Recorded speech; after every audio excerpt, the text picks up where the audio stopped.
মহিমা গৌরব তোমার জয় হোক যিশু জয় হোক তোমার সকল ধন্যবাদ প্রশংসা পরাক্রম প্রতাপ তোমার প্রশংসা পরাক্রম প্রতাপ তোমার জয় হোক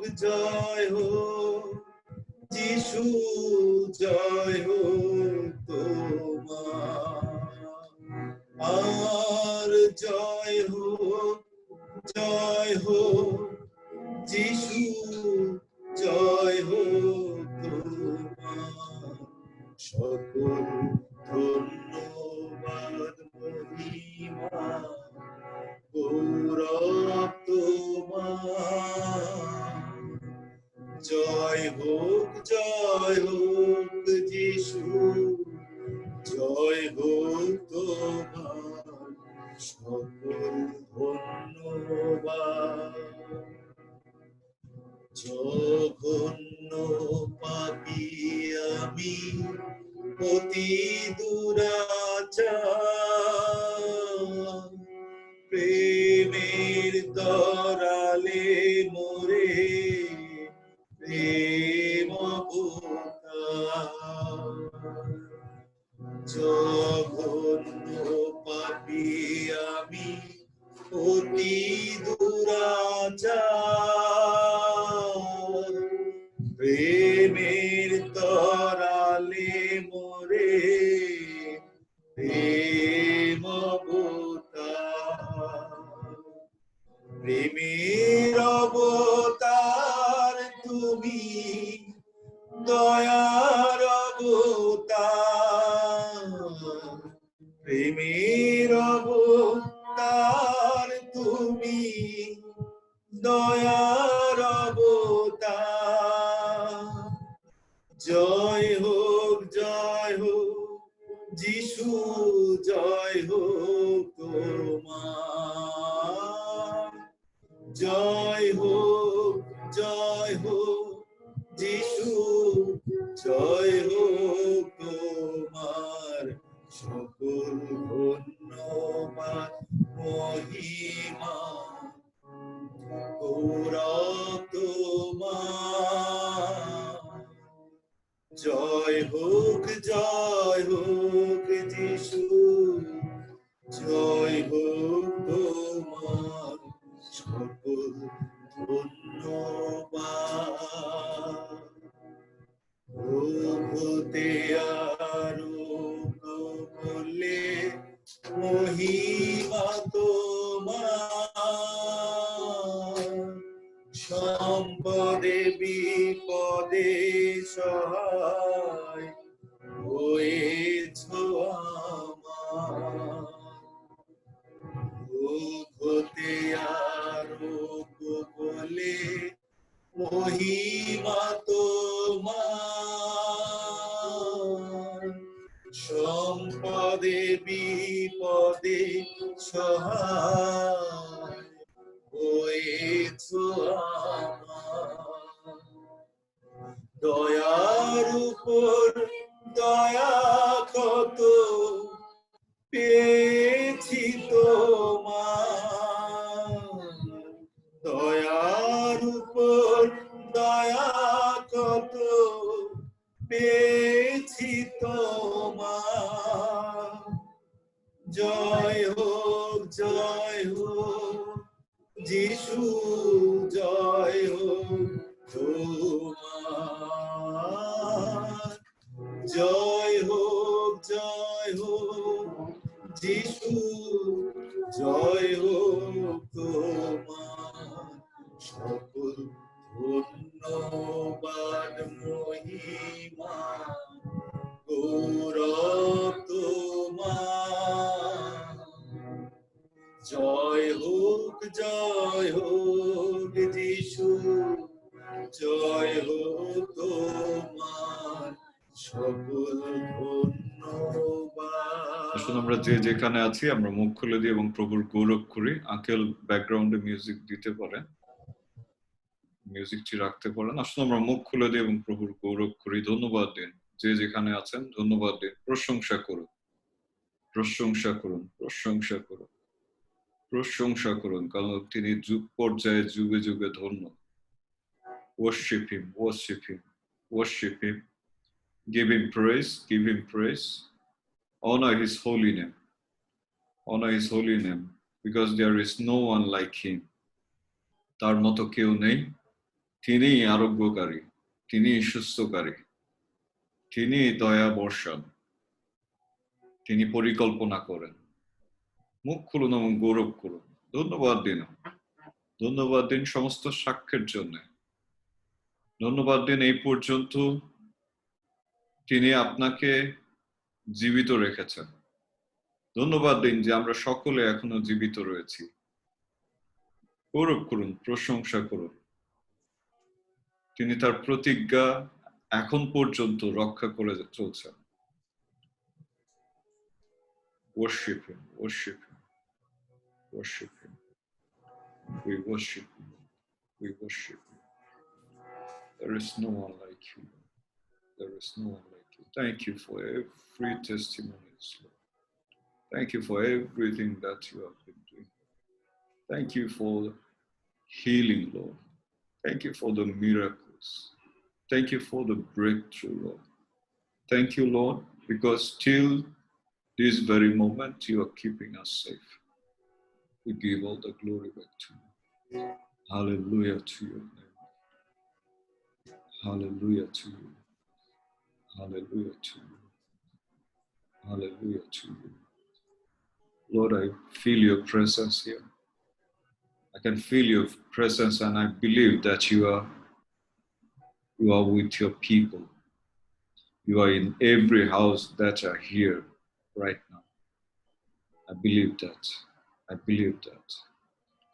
Lord, I pray, touch every one of us in this very moment. Holy Spirit, I request you, I pray to you, let your presence come over all of us in the name of Jesus. Spirit of God, move. Holy Spirit, move. Move in our midst, Lord.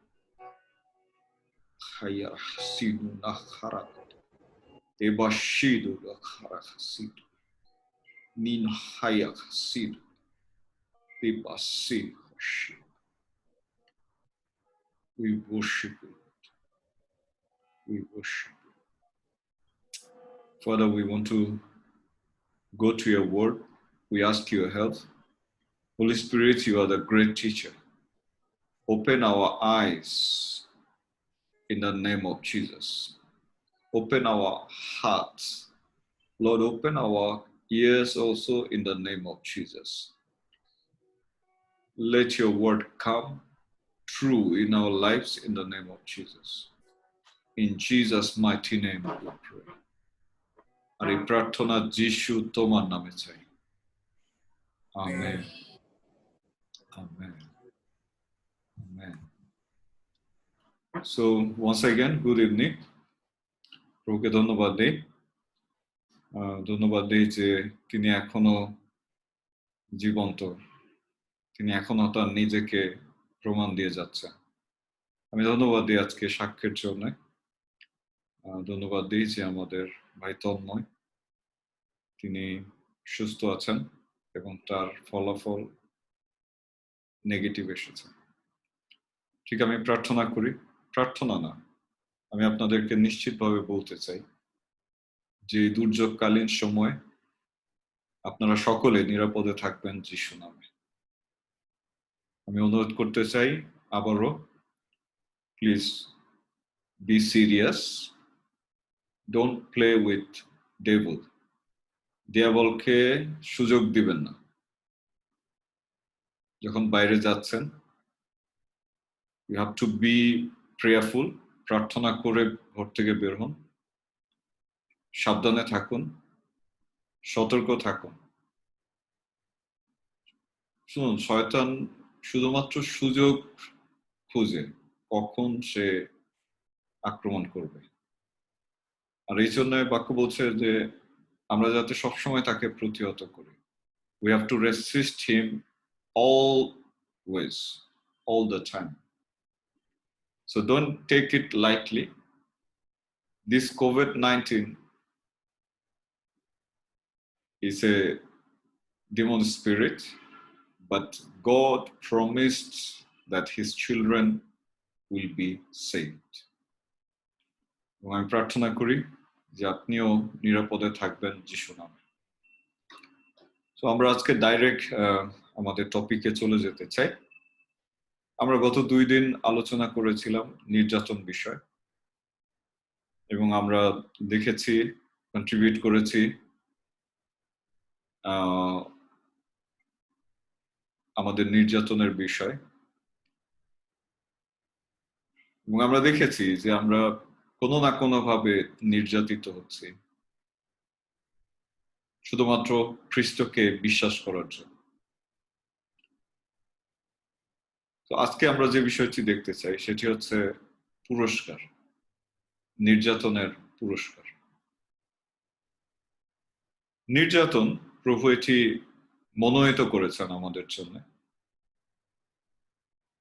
তিনি বলছেন যত লোক ভক্তিভাবে খ্রিস্টকে অনুসরণ করতে চায় তাদের প্রতি তাড়না ঘটবে, তাদের প্রতি নির্যাতন ঘটবে। সো নির্যাতন হচ্ছে একটি চিহ্ন যে আমরা প্রভুর সঙ্গে যুক্ত রয়েছি। যদি কারো জীবনে নির্যাতন না থাকে তাহলে বুঝতে হবে যে প্রভুর সাথে তার সম্পর্ক নেই। সো নির্যাতনের পুরস্কার কি? প্রভু শুধু আমাদেরকে নির্যাতিত হওয়ার জন্যই রাখেননি, বরঞ্চ তিনি পুরস্কার ঘোষণা করেছেন। যদি মথিলিখিত সুসমাচার 19 অধ্যায় আপনি দেখেন, মথিলিখিত সুসমাচার 19 অধ্যায় 23 থেকে 30 পদ। মথিলিখিত সুসমাচার 19 অধ্যায় 23 থেকে 30 পদ।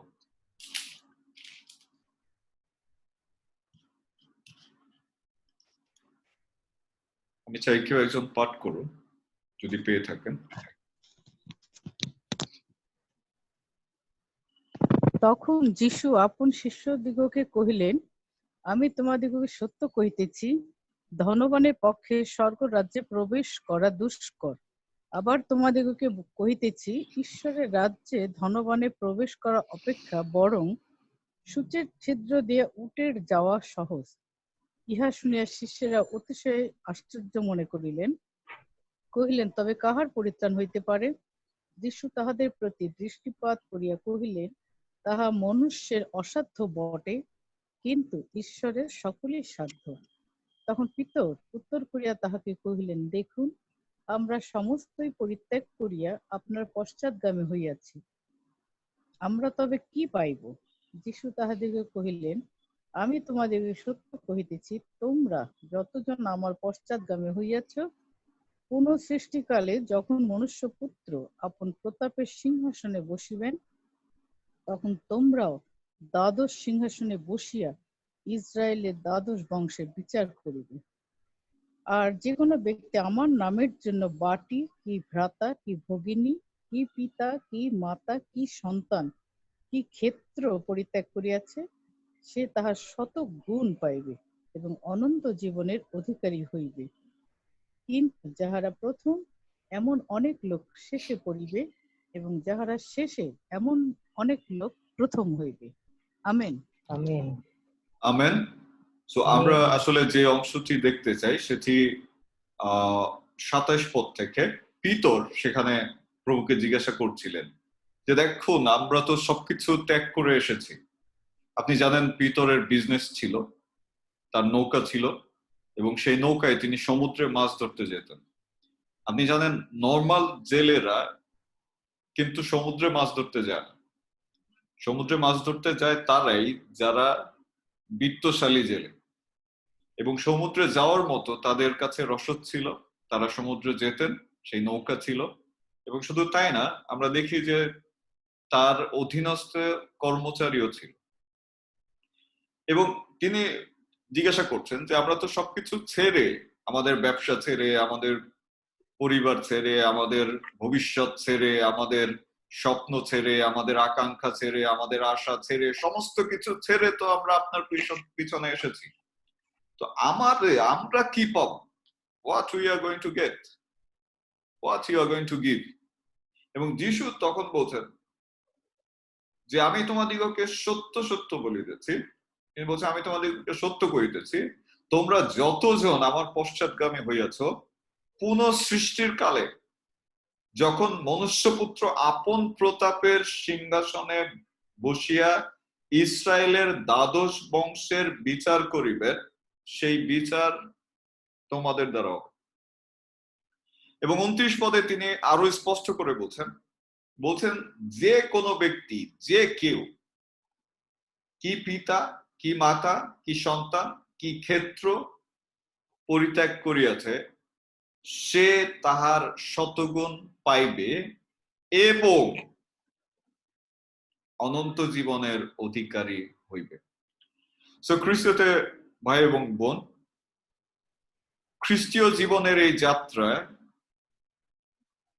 আমাদের নির্যাতন রয়েছে, আমাদের প্রতি তাড়না রয়েছে, এবং আমাদেরকে অনেক কিছু ত্যাগ করতে হয়, ত্যাগ আমরা করেছি। কিন্তু প্রভু এখানে বলছেন যে তা আমরা শত গুণ ফিরে পাবো। শুধু তাই ফিরে পাবো না, আমরা পরিত্রাণ পাবো। এই শতগুণ ফিরে পাওয়া এটি জাগতিক বিষয়ের কথা বলছে। এই জগতে যদি আপনি সম্পত্তি হারিয়ে থাকেন প্রভুর জন্য, তাহলে বাক্য বলছে যে যতটুকু হারিয়েছেন তার থেকে শত গুণ আপনি এই পৃথিবীতে ফেরত পাবেন। শুধু তাই না, সঙ্গে সঙ্গে অনন্ত জীবন আপনি এই পৃথিবীতেই লাভ করবেন। প্রভু যীশু খ্রিস্ট তিনি জানতেন যে আমরা এই জগতের নই। We are not belong to this world, and he has made it clear to his disciples. তিনি পরিষ্কার ভাবে তার শিষ্যদেরকে তিনি বলেছেন। Praise the Lord. Hallelujah. আমরা দেখি যদি যোহন 15 অধ্যায় 18 এবং 19 পদ যদি দেখি, যোহন 15 অধ্যায় 18 এবং 19 পদ।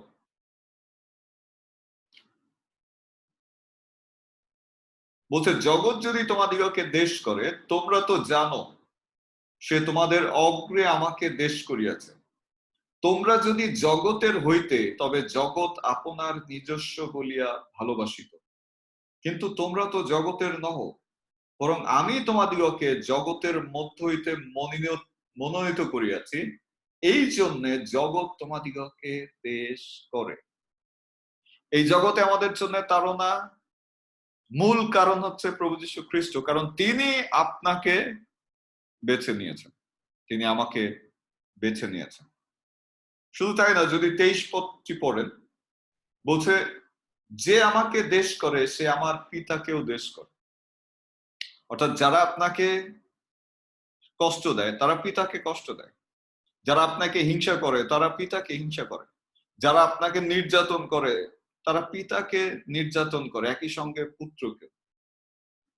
যদি যোহন লিখিত সুসমাচার 16 অধ্যায় যান, 16 অধ্যায় 1 থেকে 4 পদ কেউ একজন পাঠ করবেন প্লিজ। যোহন লিখিত সুসমাচার 16 অধ্যায় 1 থেকে 4। এই সকল কথা তোমাদিগকে কহিলাম, যেন তোমরা বিঘ্ন না পাও। লোকে তোমাদিগকে সমাজ হইতে বাহির করিয়া দিবে, এমনকি সময় আসিতেছে যখন যে কেহ তোমাদিগকে বধ করে, সে মনে করিবে আমি ঈশ্বরের উদ্দেশ্যে উপাসনা বলি উৎসর্গ করিলাম। তাহারা এই সকল করিবে, কারণ তাহারা না পিতাকে না আমাকে জানিতে পারিয়াছে। কিন্তু আমি তোমাদিগকে এই সকল কহিলাম, যেন এই সকলের সময় যখন উপস্থিত হইবে, তখন তোমরা স্মরণ করিতে পারো যে আমি তোমাদিগকে এই সকল বলিয়াছি। প্রথম হইতে এই সমস্ত তোমাদিগকে বলি নাই, কারণ আমি তোমাদের সঙ্গেই ছিলাম। আমেন। আমেন।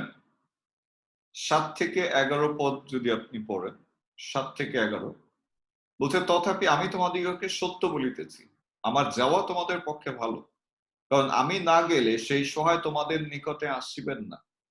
কিন্তু আমি যদি যাই, তবে তোমাদের নিকটে তাহাকে পাঠিয়ে দিব। আর তিনি আসিয়া পাপের সম্বন্ধে, ধার্মিকতার সম্বন্ধে ও বিচারের সম্বন্ধে জগৎকে দোষী করিবেন। পাপের সম্বন্ধে, কেননা তাহারা আমাকে বিশ্বাস করে না।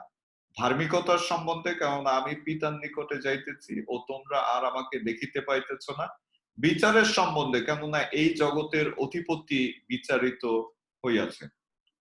যদি আপনি 20 এবং 21 পদ পড়েন, এই একই অংশের 20 এবং 21 পদ কেউ যদি পাঠ করেন।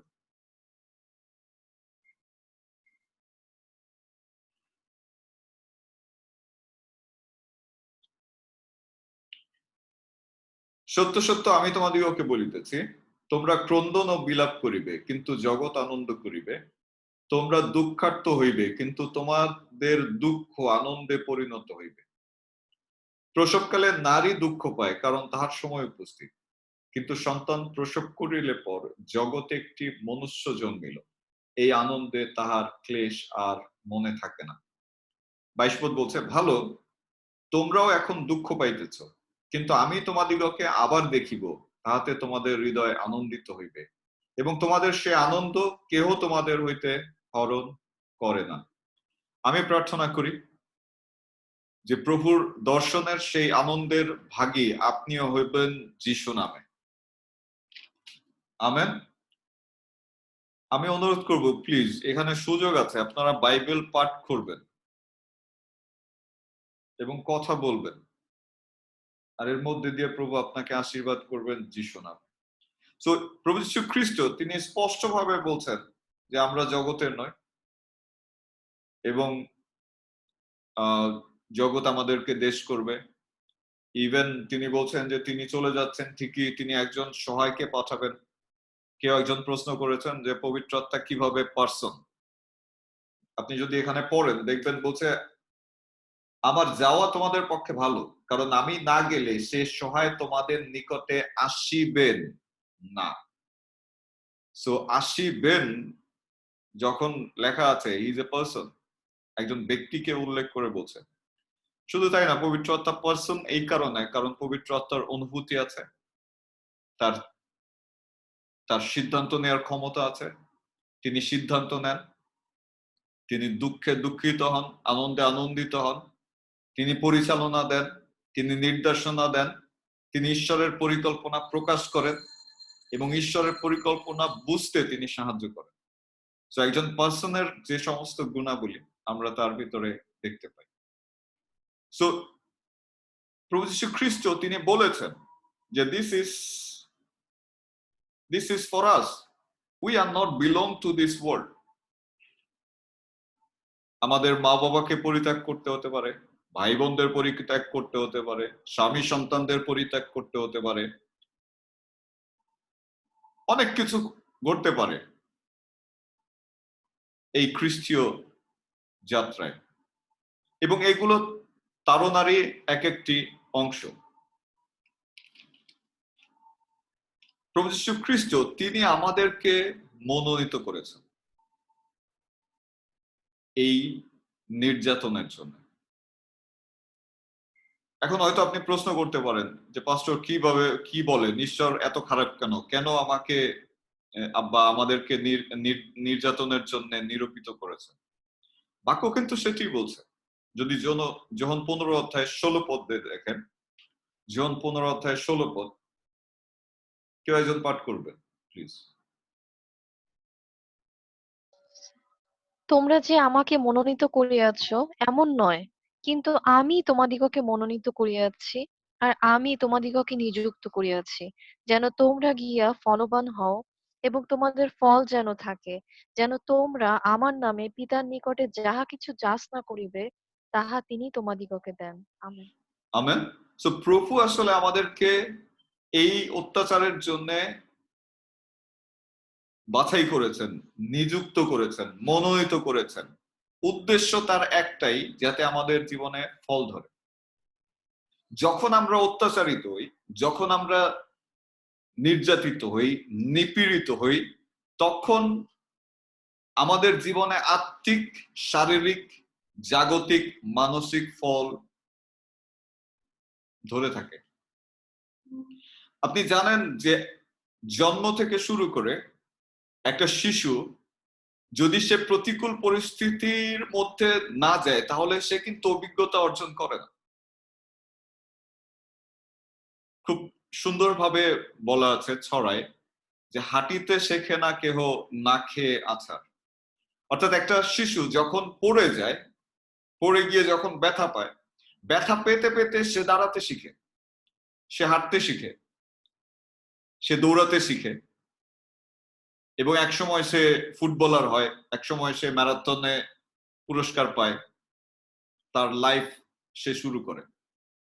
সো প্রভু যীশু খ্রিস্ট তিনি আমাদেরকে মনোনীত করেছেন অত্যাচারের জন্য, প্রতিবন্ধকতার জন্য, যাতে করে আমাদের জীবনে ফল ধরে।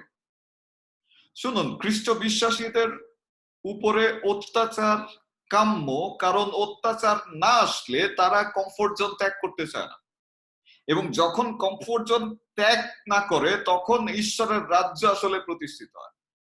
আমরা সেটি আমাদের আদিম মণ্ডলীতে দেখেছি যে শিষ্যেরা একসাথে ছিলেন, তারা একসাথে রুটি ভাঙছিলেন, তাদের কোনো অভাব ছিল না, সকলে তাদের সম্পত্তি বিক্রি করে এনে একসঙ্গে রাখতেন, একই সহভাগিতায় ছিলেন, তারা আনন্দে ছিলেন, প্রভুর প্রশংসা করছিলেন।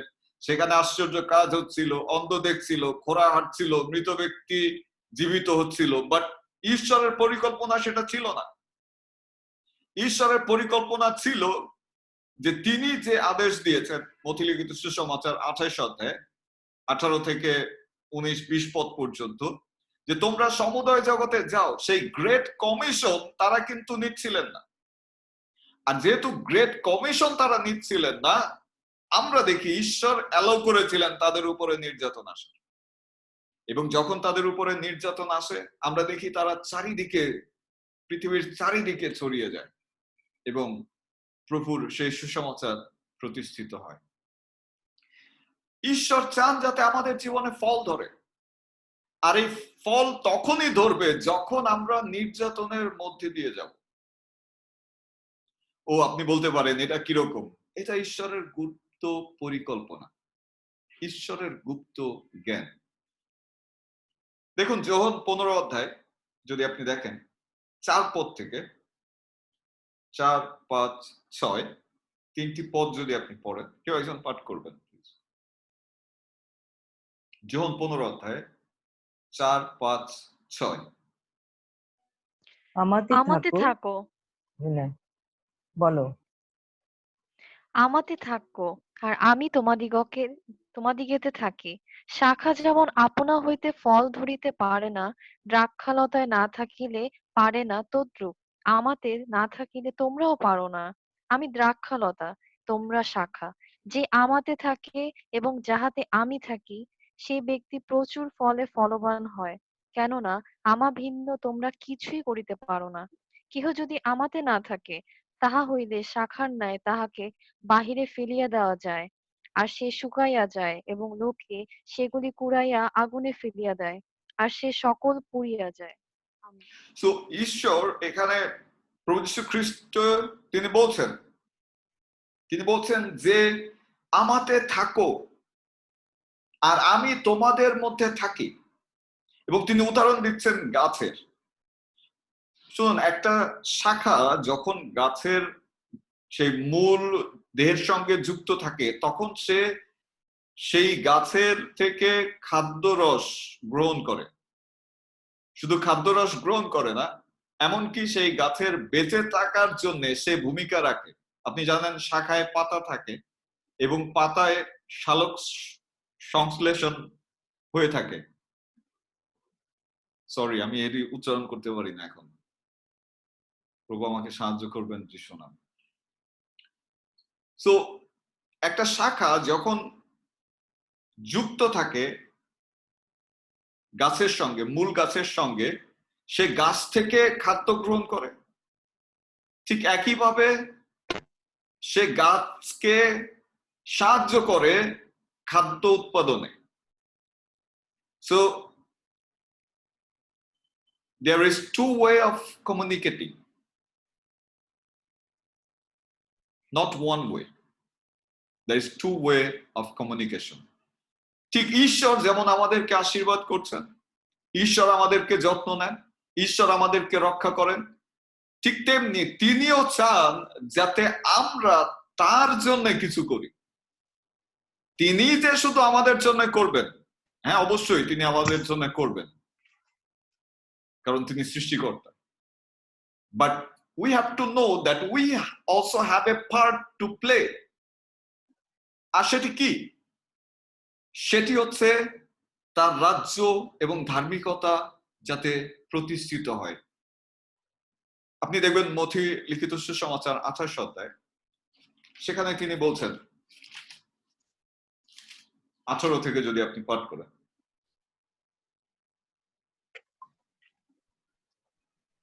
মথি লিখিত সুসমাচার 28 অধ্যায় 18, 19 এবং 20 পদ।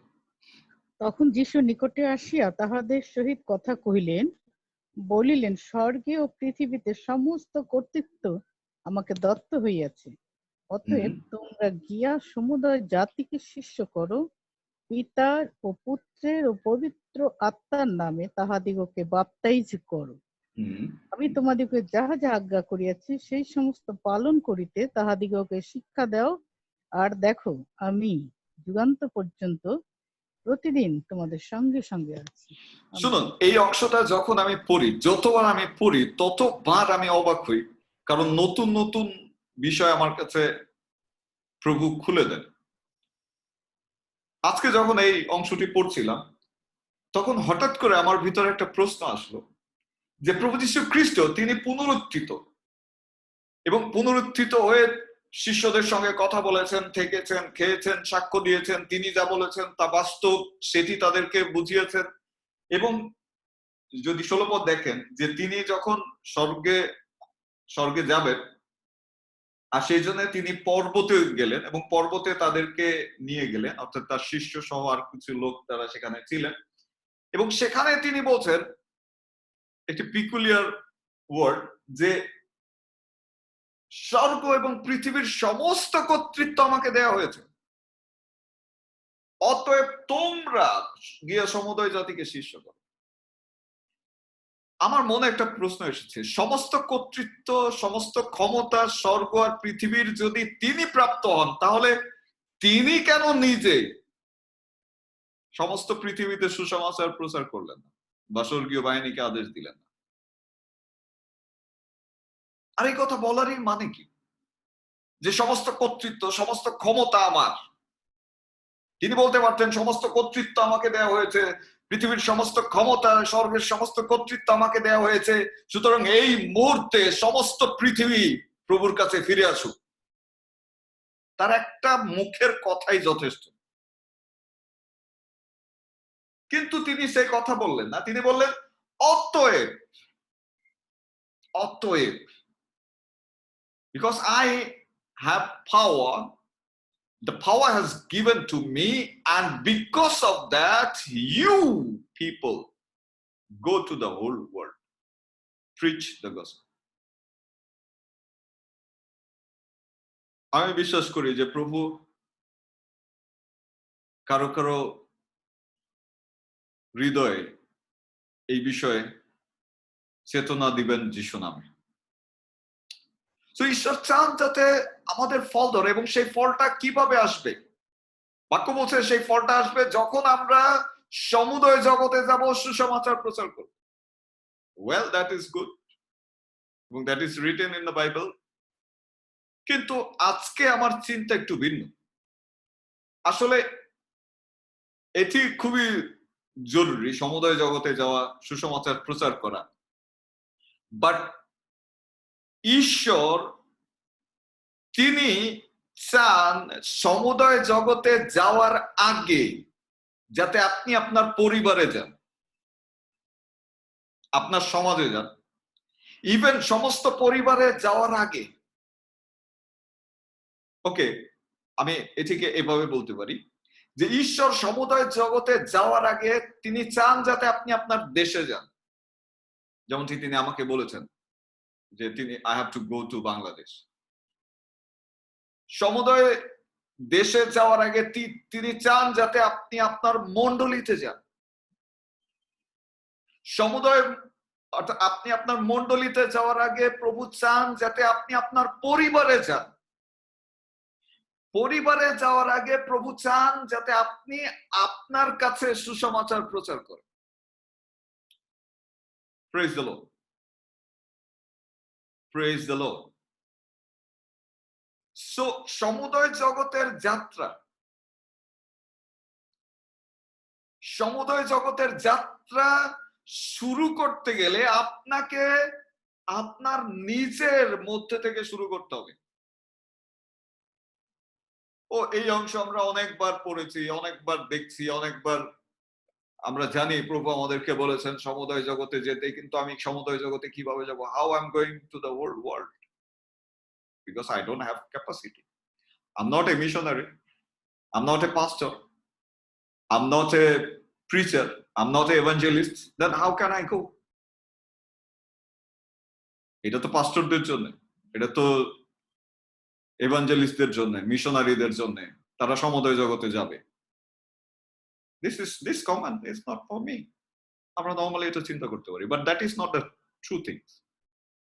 সমুদয় জগতে আপনিও যেতে পারেন যদি আপনি সর্বপ্রথম আপনার নিজের কাছে সুসমাচার প্রচার করেন। ও হয়তো চিন্তা করছেন দাদা আজকে কি কথা বলছে, পাস্টর আজকে কি কথা বলছে, নিজের কাছে প্রচার। হ্যাঁ, নিজের কাছে প্রচার সবচেয়ে বড় প্রচার। কারণ যদি আপনি আপনার নিজের কাছে প্রচার না করেন তাহলে আপনার নিজের ভিতরে নতুনত্বতা আসবে না, নতুন জন্ম আসবে না, আপনি নিজেকে নতুন করতে পারবেন না। আপনি শুনুন, নিজের সাথে যুদ্ধ করুন, এটি স্বাভাবিক। সুসমাচারের বাধ্য আগে নিজেকে করতে হবে, আর সেটি আমরা প্রেরিত পৌলের শিক্ষায় দেখতে পাই। প্রেরিত 9 অধ্যায়ে যদি আপনি দেখেন, প্রেরিত 9 অধ্যায় 16 থেকে 27 পদে, প্রেরিত 9 অধ্যায় 16 থেকে 27 পদ, কেউ একজন পাঠ করুন দয়া করে। প্রেরিত 9 অধ্যায় 16 থেকে 27 পদ।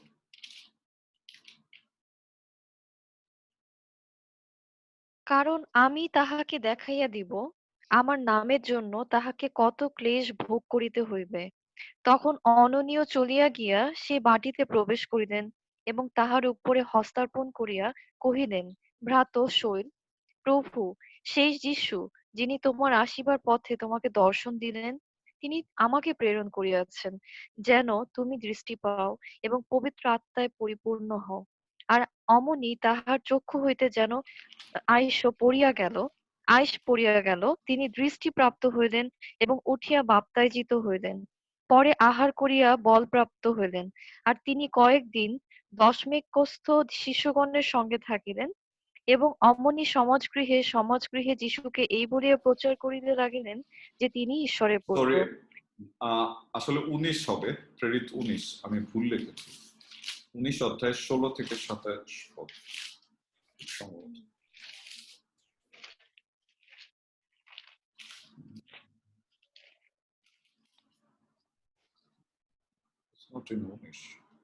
আমি কোটেশনটা ভুল লিখেছি। সেখানে বলছে যে প্রেরিত পৌল বলছে যে আমি সুসমাচারের জন্য প্রাণপণ করি এবং আমি প্রচার করি যাতে প্রচার করার পরে আমি নিজে অগ্রাহ্য হয়ে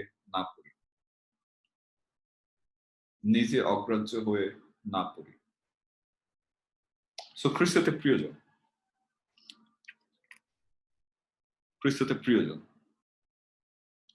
প্রেরিত পৌল জানতেন যে তিনি প্রচার করছেন তিনি প্রচার করছেন, কিন্তু প্রচারের পরে নিজের যোগ্যতা যাতে তিনি না হারান। তো আমরা এখানে দেখি যে নিজের কাছে প্রচার করা, নিজেকে ঠিক রাখা খুবই খুবই গুরুত্বপূর্ণ। ওকে, প্রথম করিন্থীয় প্রেরিত না, প্রথম করিন্থীয় 9 অধ্যায়। আসলে আমরা এই জায়গাটি পড়ি। প্রভুকে ধন্যবাদ দিই যে আমি পেয়েছি। প্রথম করিন্থীয় 9 অধ্যায়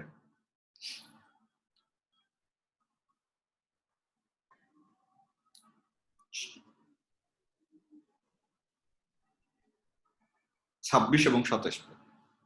প্রথম করিন্থীয় 9 অধ্যায় 26 এবং 27 পদ।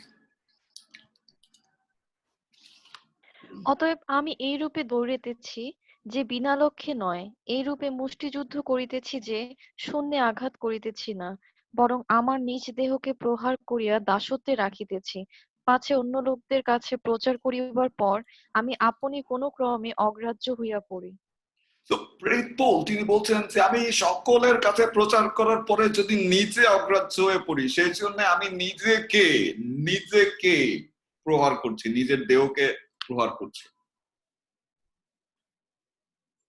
See, we have to reach to the heaven. আমাদেরকে স্বর্গে পৌঁছাতে হবে, এবং ঈশ্বর চান যাতে আমরা সমুদয় জগতে যাই, সুসমাচার প্রচার করি। তিনি চান যাতে আমরা মণ্ডলীতে যাই, সুসমাচার প্রচার করি। তিনি চান যাতে আমরা আমাদের পরিবারে যাই, প্রচার করি। কিন্তু পরিবারে প্রচার করার আগে নিজের কাছে প্রচার। শুনুন, নিজের কাছে যদি আপনি প্রচার না করেন, তাহলে আপনি বলছে কি অগ্রাহ্য হয়ে পড়তে পারেন। শুনুন, আমাদের মূল লক্ষ্য হওয়া উচিত স্বর্গে পৌঁছানো। প্রত্যেক ব্যক্তি individually, you have to try to reach in the heaven. You have to try to enter into the kingdom of God here in this earth.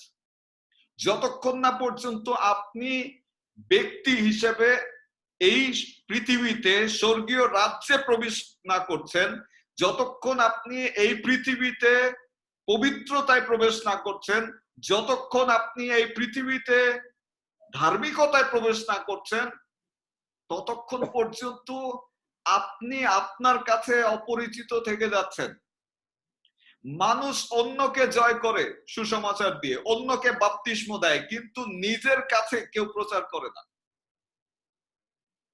প্রেরিত পৌল সেটি বলছেন যে আমি প্রচার করছি, আমি সারা পৃথিবীতে সুসমাচার দিয়েছি, কিন্তু সমস্ত কিছু করেও আমি চেষ্টা করছি নিজেকে বসে রাখতে, যাতে নিজে আমি অগ্রাহ্য হয়ে না পড়ি। খ্রিস্টতে প্রিয়জন,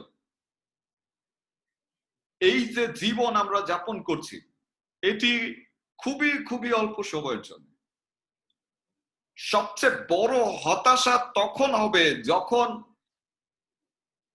আপনি স্বর্গে প্রবেশ করতে পারবেন না, যখন সকলের সামনে আপনাকে নরকে নিক্ষিপ্ত হতে হবে। সবচেয়ে বড় হতাশ তখনই হবেন যদি আপনি সেখানে আপনার সন্তানের সঙ্গে প্রবেশ করতে না পারেন, আপনার মা আপনার বাবার সঙ্গে প্রবেশ করতে না পারেন। এবং বাক্য বলছে যে স্বর্গে যাওয়ার রাস্তা অত্যন্ত সরু, সেখানে পাশাপাশি দুইজন যেতে পারে না। Everybody must enter there alone. Everybody has to give their own accounting. So ঈশ্বর চান যাতে আগে আমরা আমাদের কাছে প্রচার করি। প্রভু চান, শুনুন, যদি আপনার জীবনে সুসমাচার থাকে, যদি আপনার জীবনে ঈশ্বরের বাক্য থাকে, আপনার বাইবেল মুখস্থ করার দরকার নেই। কারণ বাক্য বলছে তোমরাই আমার লিখিত জীবন্ত পুস্তক, তোমরাই আমার পুস্তক। অন্ত্যেষ্টিক্রিয়াতে শিষ্যদের জীবন দেখে লোকেরা যিশুকে গ্রহণ করেছিল। বাইবেল সেই সময় ছিল না, বাইবেল তখনও সংকলিত হয়নি। তারা শিষ্যদের জীবন দেখে, তাদের ইন্ডিভিজুয়াল লাইফস্টাইল দেখে লোকেরা যিশুকে গ্রহণ করেছিল। আজকে আমাদের নিজ নিজ ক্ষেত্রে নিজের কাছে প্রচার করা খুবই খুবই ইমার্জেন্সি। আমরা অন্যদেরকে নির্ধারণ করে দিচ্ছি, অন্যদেরকে পরিচালনা দিচ্ছি, কিন্তু কখনো প্রশ্ন করছি না আমি পাস্টর স্টিফেন স্বর্গে যাব কিনা। Praise the Lord. আমার মনে হয় এই ক্ষেত্রে আই এম ডিফারেন্ট। কারণ যদি বাক্য আমার মধ্যে না থাকে তাহলে আমি কাকে বাক্য দিতে পারি?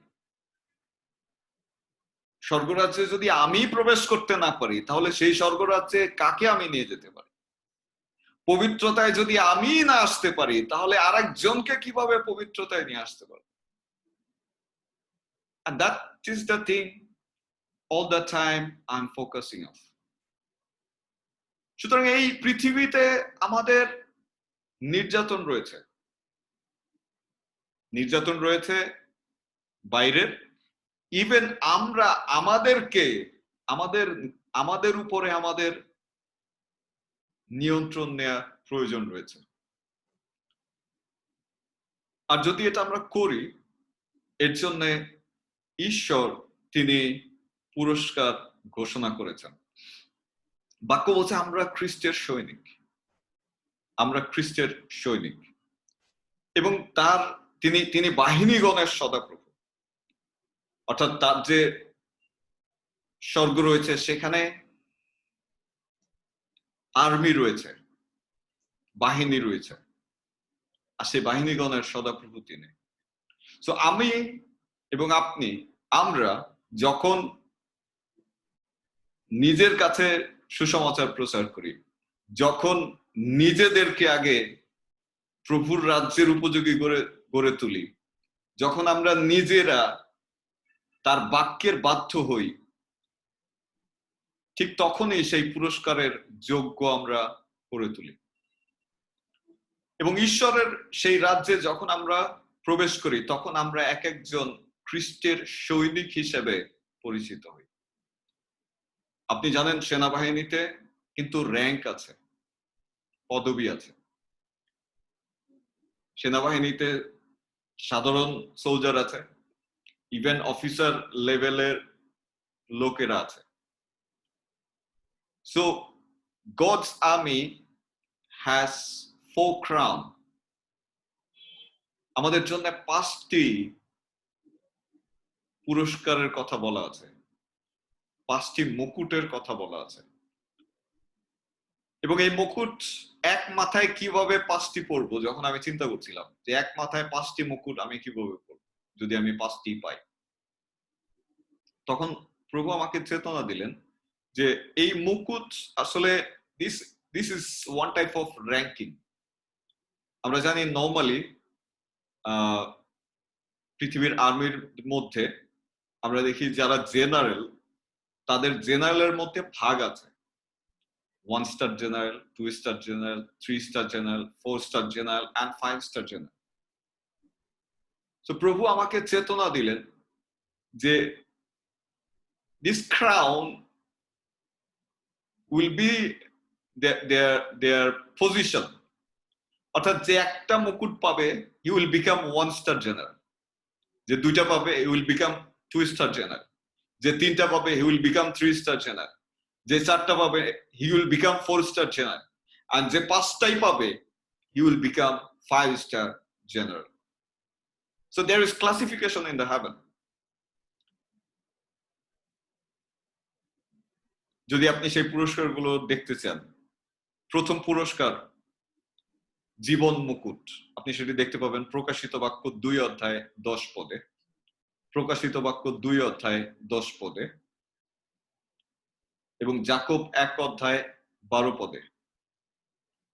প্রকাশিত বাক্য 2 অধ্যায় 10 এবং যাকব 1 অধ্যায় 12 পদে। যদি কেউ সাহায্য করেন।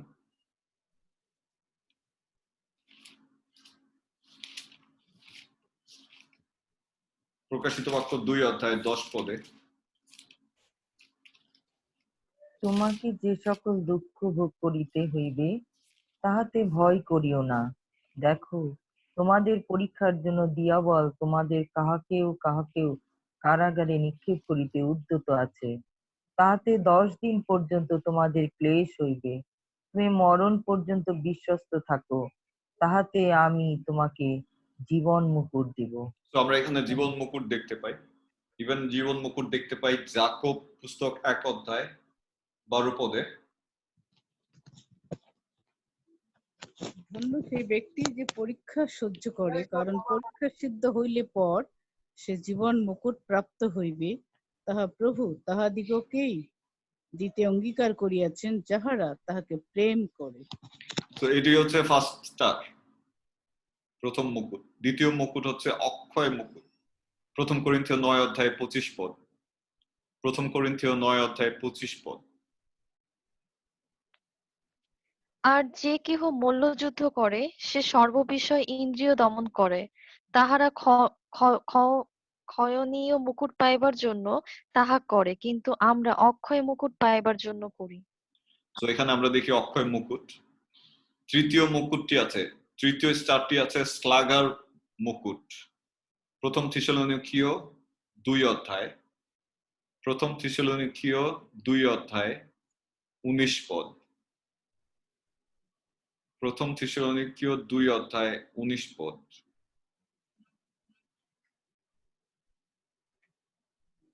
1 থিসসলুনিকীয় 2:19 কেননা আমাদের প্রত্যাশা বা আনন্দ বা শ্লাঘার মুকুট কি?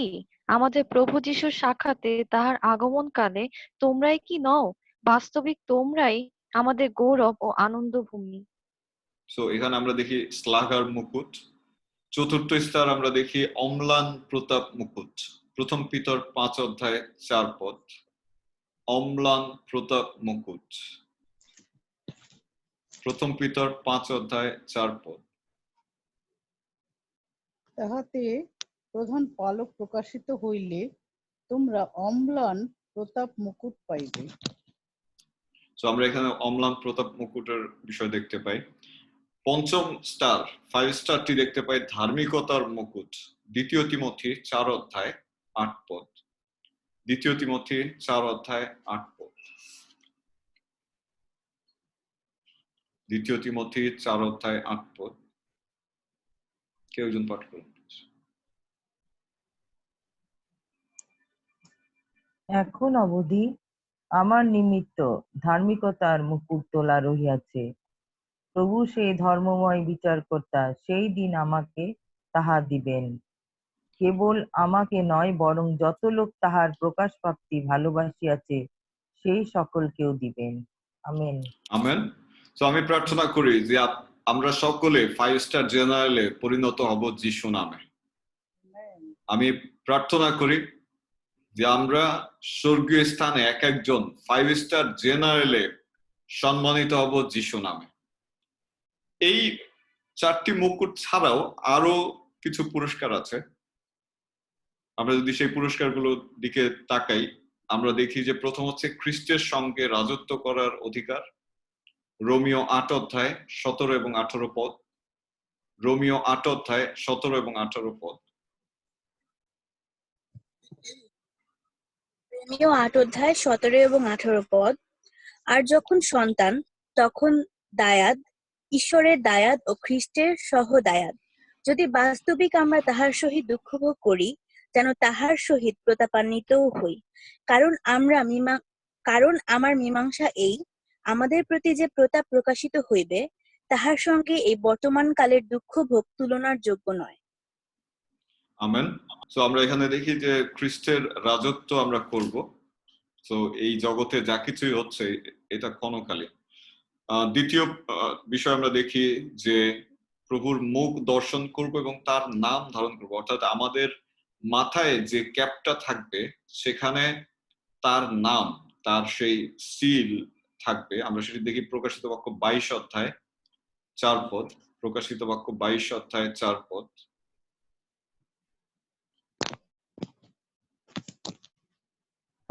ও তাহার মুখ দর্শন করিবে এবং তাহার নাম তাহাদের ললাটে থাকিবে। সো আমরা দেখি যে সেই খ্রিস্টের নাম, খ্রিস্টের মুখ আমরা ধারণ করব এবং মুখ দর্শন করব এবং তার নাম আমরা ললাটে ধারণ করব, কপালে ধারণ করব। এছাড়াও রয়েছে তৃতীয় যে পুরস্কার রয়েছে, সেটা হচ্ছে যে সকল কিছুর অধিকারী তিনি আমাদেরকে করবেন এবং তার সন্তান হিসেবে আমাদেরকে গ্রহণ করবেন। সেটি রয়েছে প্রকাশিত বাক্য 21 অধ্যায় 7 পদে। প্রকাশিত বাক্য 21 অধ্যায় 7 পদ। যে জয় করে সে এই সকলের অধিকারী হইবে যে জয় এবং করে আমি সে তাহার ঈশ্বর হইব ও সে আমার পুত্র হইবে। আমেন। এছাড়াও যে পুরস্কার রয়েছে সেটা হচ্ছে যে আমরা তারকাগণের ন্যায় বিতানে অনন্তকাল দেদীপ্যমান থাকব, অর্থাৎ তারার মতো আকাশে অনন্তকাল জল জল করে আমরা জ্বলব। আমরা সেটি পাই দানিয়েল পুস্তক 5 অধ্যায় 3 পদে। দানিয়েল পুস্তক 5 অধ্যায় 3 পদে। তখন ঈশ্বরের জেরুসালেমস্থ গৃহ মন্দির হইতে আনিত ওই সুবর্ণ পাত্র সকল লহিয়া আসা হইল, আর রাজা ও তাহার মহল লোকেরা, তাহার পত্নীগণ ও তাহার উপপত্নীগণ সেই সকল পাত্রে পান করিলেন। তাহারা দ্রাক্ষারস পান করিতে করিতে সুবর্ণময়, রৌপ্যময়, পিত্তলময়, লোহময়, কাষ্ঠময়। দানিয়েল পুস্তক, হ্যাঁ দাদা, দানিয়েল পুস্তক ওকে, 5 অধ্যায় 3 পদ। 5 অধ্যায় 3 পদ। ওকে দাদা এটাই তো। ওকে ওকে, নো প্রবলেম। প্রকাশিত বাক্য 3 অধ্যায় 12 পদে যদি আমরা যাই। প্রকাশিত বাক্য 3 অধ্যায় 12 পদ।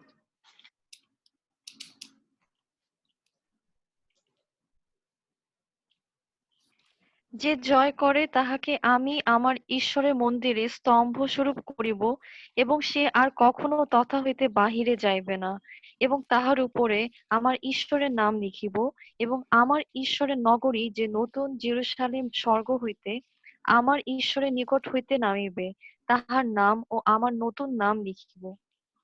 তো আমরা এখানে দেখি যে ঈশ্বরের মন্দিরের স্তম্ভ স্বরূপ তিনি আমাদেরকে ব্যবহার করবেন। শুধু তাই না, প্রকাশিত বাক্য 22 অধ্যায়ে 1 থেকে 5 পদ যদি আমরা পড়ি, 1 থেকে 5 এবং 14 পদ।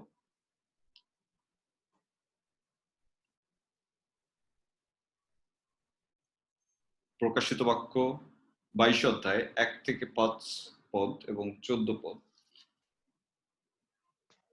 আর তিনি আমাকে জীবন জলের নদী দেখাইলেন, তাহা স্ফটিকের ন্যায় উজ্জ্বল, তাহা ঈশ্বরের ও মেষশাবকের সিংহাসন হইতে নির্গত হইয়া তথাকার চকের মধ্যস্থানে বহিতেছে। নদীর এপারে ওপারে জীবন বৃক্ষ আছে, তাহা 12 বার ফল উৎপন্ন করে, এক এক মাসে আপন আপন ফল দেয়, এবং সেই বৃক্ষের পত্র জাতিগণের আরোগ্য নিমিত্তক, এবং কোনো সাপ আর হইবে না। আর ঈশ্বরের ও মেষশাবকের সিংহাসন তাহার মধ্যে থাকিবে, এবং তাহার দাসেরা তাহার আরাধনা করিবে ও তাহার মুখ দর্শন করিবে, এবং তাহার নাম তাহাদের ললাটে থাকিবে। সেখানে রাত্রি আর হইবে না, এবং প্রদীপের আলোকে কিংবা সূর্যের আলোকে লোকদের কিছু প্রয়োজন হইবে না, কারণ প্রভু ঈশ্বর তাহাদিগকে আলোকিত করিবেন, এবং তাহারা যুগ পর্যায়ের যুগে যুগে রাজত্ব করিবে। 14 পদ। হ্যাঁ, 14 পদ। ধন্য তাহারা যাহারা আপন আপন পরিচ্ছদ ধৌত করে, যেন তাহারা জীবন বৃক্ষের অধিকারী হয় এবং দ্বার সকল দিয়া নগরে প্রবেশ করে। আমেন। আমেন। ইভেন আরেকটি আশীর্বাদ রয়েছে, সেটি হচ্ছে খ্রিস্টের সঙ্গে গৌরবান্বিত হওয়া। গালাতীয় 4 অধ্যায় 7 পদে সেখানে বলছে যে খ্রিস্টের সঙ্গে আমাদেরকে গৌরবান্বিত করা হবে। শুধু তাই না, ইভেন অব্রাহামের যে আশীর্বাদ, সেই আশীর্বাদের সঙ্গে আমরা যুক্ত হই।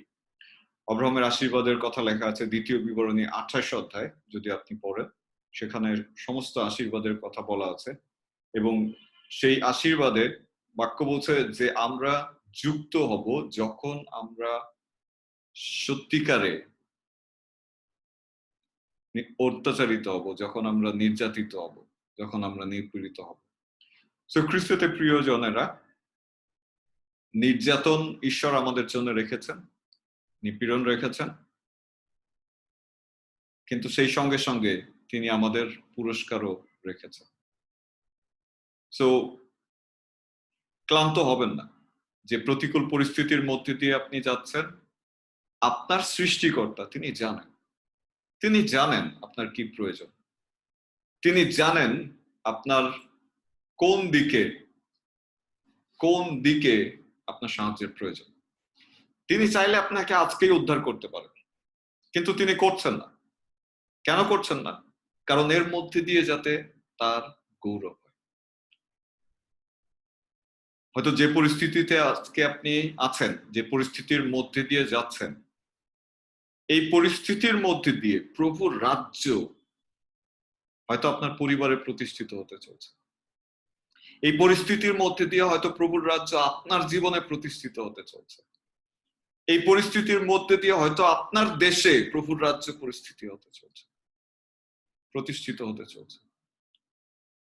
সো যখন তাড়না আসবে, আনন্দ করুন, উল্লাসিত হন। যে ব্যক্তি মার খায় সে কিন্তু ভুলে যায়, কিন্তু যে মারে সে কিন্তু ভুলতে পারে না। আমি আবার বলছি, যে ব্যক্তি মার খায় অর্থাৎ অত্যাচারিত হয় সে ভুলে যায়, কিন্তু যে অত্যাচার করে সে কিন্তু সেটা ভুলে যেতে পারে না। প্রভু যীশু খ্রিস্টের শিক্ষা যে তোমার এক গালে যদি কেউ চড় মারে অন্য গাল পাতিয়ে দিও, এই শিক্ষা দুর্বলের শিক্ষা নয়। শুনুন, একজন ব্যক্তিকে আপনি জয় করতে পারেন তার ভিতরের সেই আমিত্বটাকে, তার ভিতরের সেই গর্বটাকে, তার ভিতরের যে অহংকার আছে, যখন সেগুলোকে আপনি চূর্ণ করে দিতে সক্ষম হন তখনই আপনি তাকে জয় করতে পারবেন।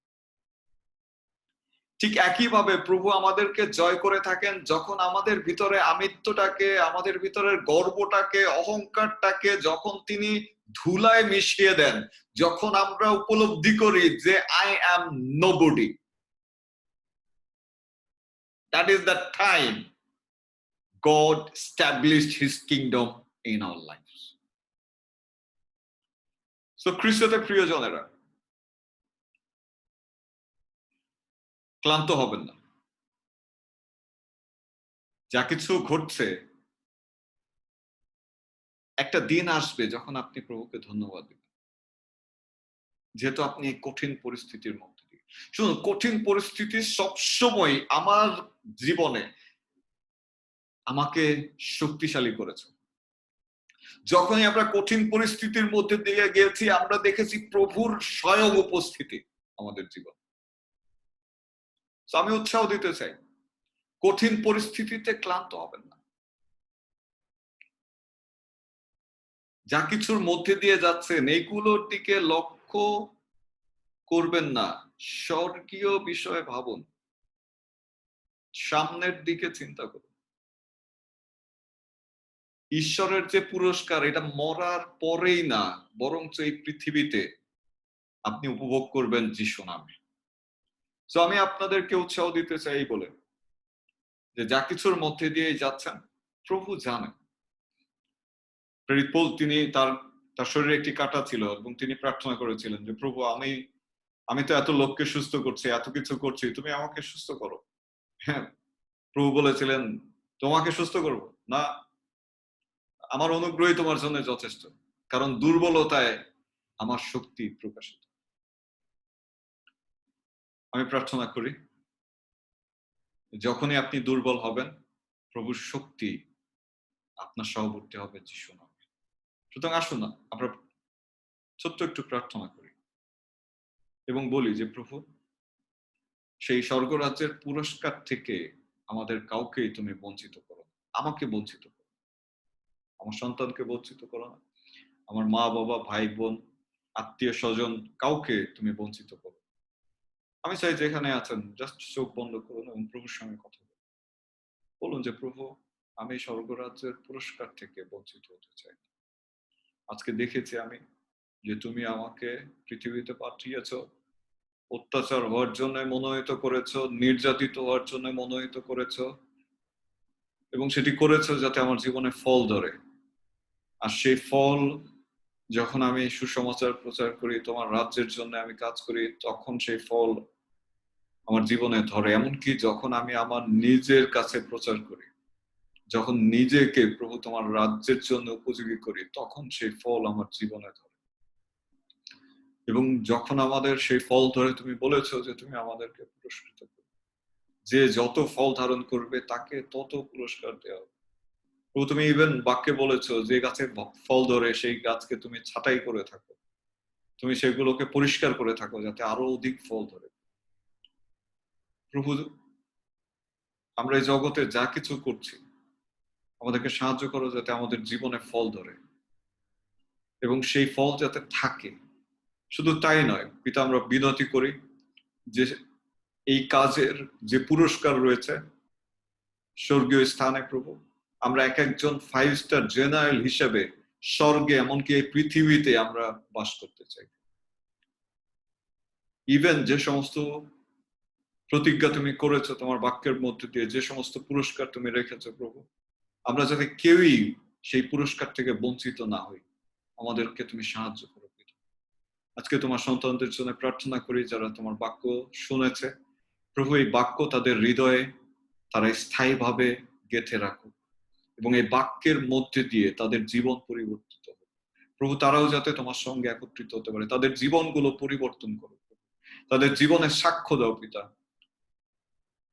যাতে এক একজন খ্রিস্টের সৈনিক হিসেবে নিজ নিজ ক্ষেত্রে নিজের কাছে সুসমাচার প্রচার করতে পারে। সে অনুগ্রহ দান করো। যারা অত্যাচারিত হচ্ছে, যারা নির্যাতিত হচ্ছে, প্রভু আমরা বিনতি করি তুমি তাদেরকে শক্তি দাও যাতে শেষ পর্যন্ত প্রভু তারা বিশ্বস্ত থাকতে পারে এবং সেই জয়ের মুকুট লাভ করতে পারে। আর এই প্রার্থনা একমাত্র প্রসিদ্ধ প্রভু যীশু খ্রিস্টের নামে চাই, আমেন। আর এই প্রার্থনা যীশু নামে চাই, আমেন। Praise the Lord. তুলে ধরেছেন, যেটি আমরা কখনোই কোনোদিন পাইনি। আমি সেজন্য ধন্যবাদ দিই যে নিজের কাছে নিজে প্রচার করা, আমরা এর আগে কখনো এটি দেখিনি। আমরা দেখেছি যে আমরা পুলপিটে যখন উঠি, ইভেন আমিও যদি উঠি, তাহলে পুলপিট থেকে আমরা সেইভাবে প্রচার করি, যার উপরে যার রাগ আছে ইচ্ছা মতন ঝাড়ি, এবং সেই পুলপিটকে আমরা ব্যবহার করি মানে প্রতিশোধের একটি মানে ইয়া হিসাবে, প্ল্যাটফর্ম হিসাবে। কিন্তু আপনি আজকে যেটা বলেছেন এটা সুন্দর একটি কথা, যে যে নিজের কাছে নিজে প্রচার করা। আসলে এই প্রচারটা আসলে নিজের কাছে নিজে হওয়া উচিত, কিন্তু আমরা কেন এখনো সেই প্ল্যাটফর্মটাকে সেইভাবে ব্যবহার করছি না? এটা আসলে সুন্দর একটি পথ। আমার মনে হয় এই অংশটুকু শুনে আমাদের কাছে খুবই ভালো লাগছে। এটা আমি কন্ট্রিবিউট করলাম যে আসলে নিজের কাছে নিজে প্রচার করা অত্যন্ত গুরুত্বপূর্ণ একটি বিষয়।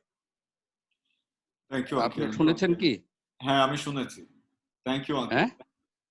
হ্যাঁ, থ্যাংক ইউ। না, আচ্ছা, এই শেষ প্রশ্ন করি একটি। আপনি একটা একটি অংশে গিয়েছেন, যে অংশ তে বলা হয়েছে যিশু আমাদেরকে বিভিন্ন পুরস্কারে ভূষিত করবেন। তার মধ্যে শিষ্যদের 12 জন শিষ্যকে তিনি পুরস্কার দিবেন।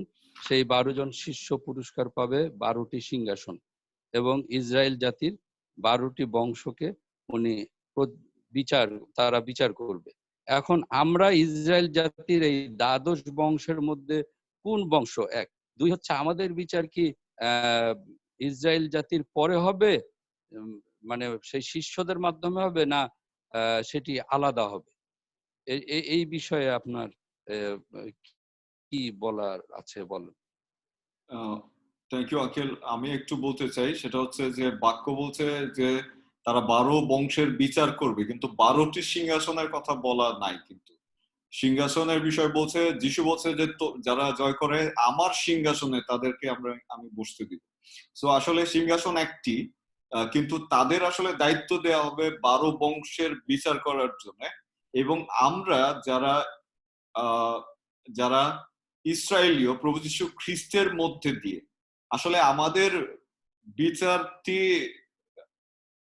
যদি আমি বলি, আমাদের কোনো বিচার নাই। Praise the Lord. কারণ আমাদের বিচারক স্বয়ং প্রভু যীশু খ্রিস্ট, যিনি অলরেডি বিচারিত হয়ে গিয়েছেন। সো যারা সত্যিকারে তাকে গ্রহণ করবে, যারা সত্যিকারে তার প্রতি আস্থা আনবে, they don't need to face the judgment. They don't need to face that judgment. যখন 12 বংশের বিচার করা হবে, তখন তাদের আসলে বিচার করা হবে না। কারণ তাদের বিচার কিন্তু আগেই, আমরা মেষশাবকের বিবাহ ভোজ দেখেছি, সেখানে কিন্তু তারা মিলিত হবে এবং সেখান থেকে কিন্তু বাছাই হবে। সো তাদের বিচারটা আগে হবে, যারা খ্রিস্ট বিশ্বাসের মধ্যে দিয়ে সেই ইসরায়েলে যুক্ত হয়েছে। এবং আপনি জানেন যে আমরা যারা খ্রিস্টের সঙ্গে যুক্ত হব, প্রথম পুনরুত্থানের সহভাগী হব, তারা কিন্তু এসে পৃথিবী শাসন করবে। সো ইসরায়েলের 12 বংশের বিচার সেই 12 জনের উপরেই রয়েছে। আমরা শুধুমাত্র সেখানে বিচারের দর্শক তো লাগবে না, আমরা সেখানে দর্শক হিসেবে দেখবো যে আসলে কিভাবে বিচার হয়। Thank you uncle. আচ্ছা, এখানে পাস্টর আপনি বলেছেন এখানে 12টি সিংহাসনে, তখন তোমরাও দ্বাদশ সিংহাসনে বসিয়া ইসরায়েলের দ্বাদশ বংশের বিচার করিবে। দ্বাদশ সিংহাসনের কথা লেখা আছে, যাই হোক আমি বুঝতে পারলাম যেটি শুনুন, বিষয় আমি বলছি, না আমি আপনাকে ক্লিয়ার করি আঙ্কেল। স্বর্গীয় স্থানে আপনি জানেন যে ঈশ্বরের সামনে যারা বসে আছে তাদের প্রত্যেকটা আসনই সিংহাসন। বুঝতে পারছেন? ঈশ্বর যে সিংহাসনে বসা এবং তার সামনে যারা বসে আছেন 24 জন প্রাচীন এবং 4টি সেই প্রাণী যারা বসে আছেন, তাদের সেই আসনও এক একটা সিংহাসন। তো আপনি যখন সিংহাসনের বিষয় বুঝতে যাবেন, তখন এই সিংহাসন কিন্তু আপনি কিন্তু প্রথমে আপনার কথায় মনে হয়েছে আপনি ওই এক, অর্থাৎ তাদেরও আলাদা আলাদা সিংহাসন, 12টা সিংহাসন হবে না। কারণ সিংহাসন একজনেরই, সেটা ঈশ্বর সদাপ্রভুর। তিনি গৌরবের অংশ নেন না, ভাগ দেন না, কিন্তু তার সামনে যারা বসবে তাদের আসনও এক একটা সিংহাসন। এবং সবচেয়ে মজার বিষয় আরেকটা আপনি জানবেন যে এই সিংহাসন কিন্তু কোনো চেয়ার না। এই সিংহাসন কিন্তু আমরা যেভাবে সিংহাসন চিন্তা করছি সেটা না। এই সিংহাসন এক একটা স্বর্গীয় দূত। বুঝতে পারছেন? এবং এই স্বর্গদূতের নামই সিংহাসন। তারা ঈশ্বরকে ধারণ করে, যেখানেই যায় তারা ঈশ্বরকে ধারণ করে। সো এই সিংহাসন মুভ করে, যখন ঈশ্বর তিনি মুভ করেন, তার সঙ্গে সঙ্গে মুভ করেন। সো সিংহাসনের বিষয়ে যদি আপনি দেখেন, তাহলে দেখবেন যে যিশু যখন এই কথা বলছেন যে তোমরা সেই দ্বাদশ সিংহাসনে, তার মানে তাদের আমাদের জন্যও সিংহাসন রয়েছে। এবং সেই সিংহাসন কোনো চেয়ার না, কোনো মোড়া না, that is the angels. So আমাদের এখানে বুঝতে হবে যে আসলে যখন সিংহাসনের কথা বলছে ঈশ্বর, যদি আপনি এনজিওলজিতে যান, এনজিওলজি যদি আপনি পড়েন, আপনি দেখবেন যে সেখানে এই সিংহাসনের বর্ণনা দেয়া আছে। এই সিংহাসনের সামনে যে চাকা, সেই চাকা চোখ আছে, তারা ঘূর্ণীয়মান, তাদের ভিতরে প্রাণ আছে। সো আমি ওইদিকে যেতে চাই না, কারণ এখনো আমাদের সেই পর্যায়ে যাওয়ার আমার মনে হয় সুযোগ হয়নি।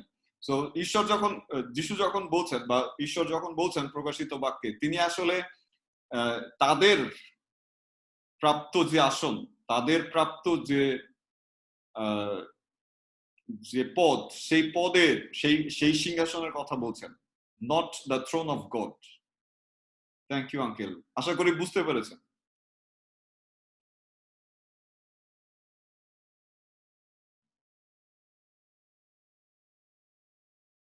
আঙ্কেল বুঝতে পেরেছেন?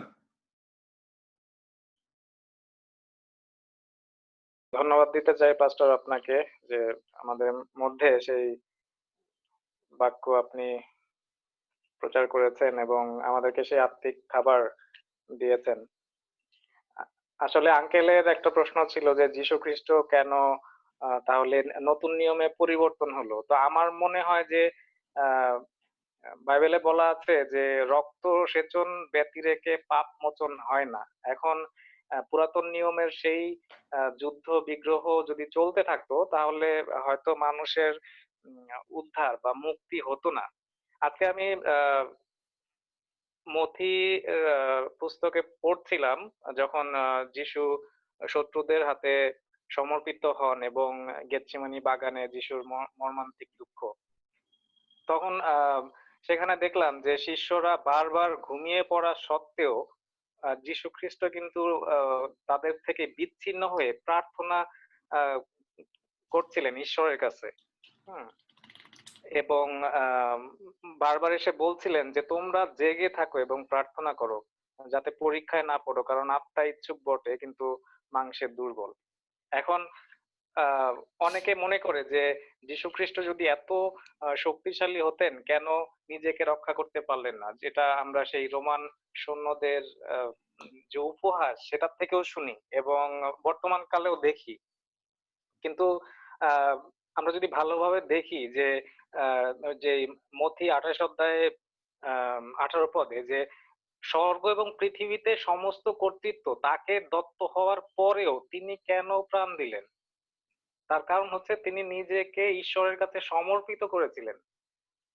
কারণ তিনি বলেছেন যে মথি 26 অধ্যায় যে এটা করা আমার জন্য ভালো, 54 পদে, তা না হলে শাস্ত্রের বচন কিভাবে পূর্ণ হবে। তো আজকে আমাদের শ্রদ্ধেয় পাস্টর যেটা প্রচার করলেন যে নিজের কাছে প্রচার করা, নিজের কাছে প্রচার করার আগে নিজেকে কিন্তু পরিবর্তন করা দরকার। যেমন উদাহরণও দিয়েছেন, আমরা যদি যে কোনো অফিসে HR পদে অ্যাপ্লাই করি সেখানে সেখানে কিন্তু আপনাকে আগে ঢুকতে হবে, অথবা ক্রিকেট টিমে যদি আপনি যান আপনাকে কিন্তু নিজেকে কোচের কাছে সমর্পণ করতে হবে। আপনার দক্ষতা থেকে দেখে তারপরে কিন্তু তিনি আপনি ব্যাটিং করবেন না বোলিং করবেন না ফিল্ডিং করবেন সেটা কিন্তু তার বিষয়। তো আমরা প্রভু যীশু খ্রিস্টের ক্ষেত্রে দেখি যে তিনি এই জগতে এসেছেন শুধুমাত্র আমাদেরকে পরিত্রাণ করার জন্য এবং ঈশ্বরের সেই উদ্দেশ্য যেটা অনেক আগে থেকেই বর্ণিত ছিল সেটা কিন্তু পূর্ণ করার জন্য।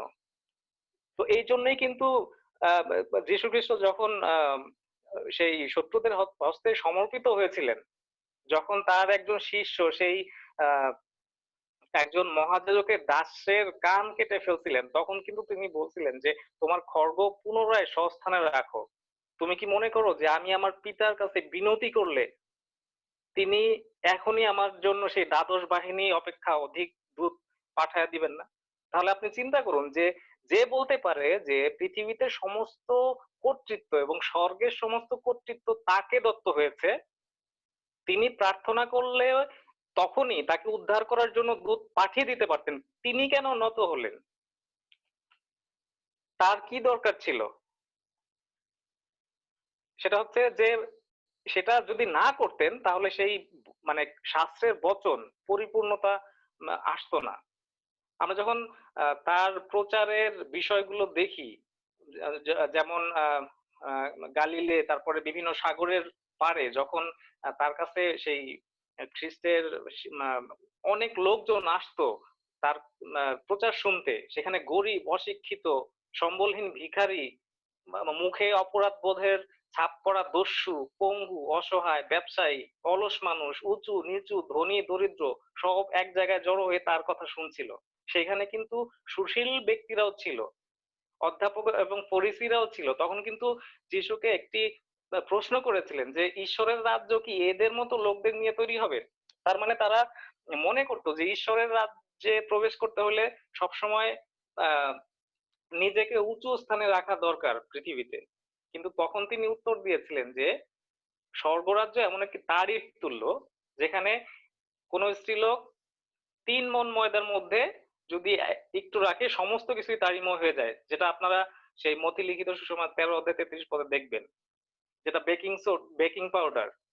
তো তারই কেন মিশানো হয়? তারই মিশানো হয় যাতে ভিতর থেকে কাজ করে। আজকে যেমন পাস্টর বললেন যে নিজের থেকে শুরু করা, নিজের কাছে প্রচার করা, নিজেকে পরিবর্তন করা। আপনি কি আপনার আত্মাকে বা আমি কি আমার আত্মাকে চিনেছি? আমি কি আমার নিজেকে প্রচার করি?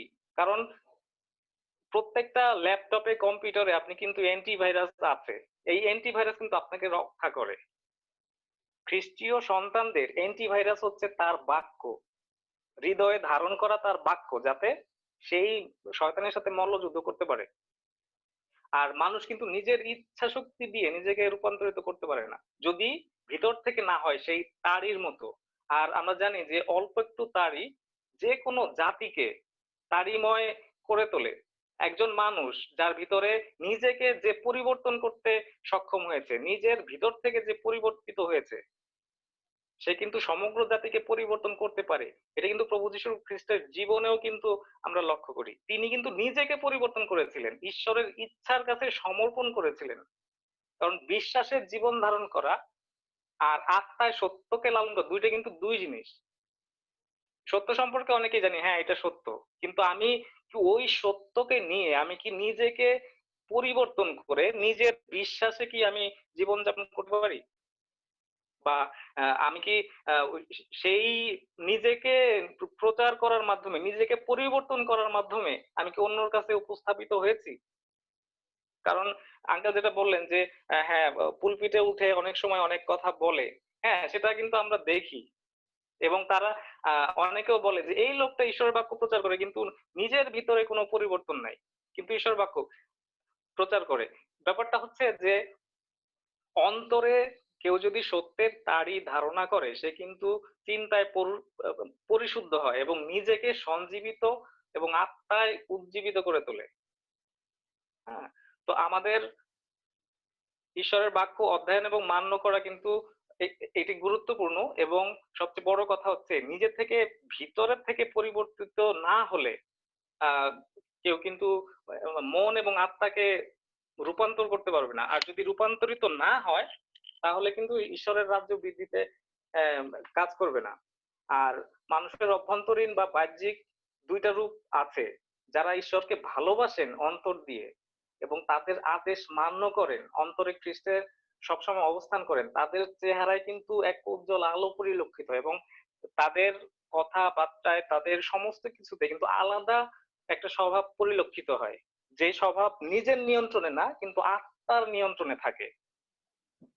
তো আমি প্রার্থনা করি যে আমাদের প্রত্যেকের আত্মায় সেই তারই যাতে কাজ করে, আমরা যাতে সেই তারিময় হয়ে উঠতে পারি এক একজন, নিজেকে পরিবর্তন করার মাধ্যমে, নিজের কাছে প্রচার করার মাধ্যমে।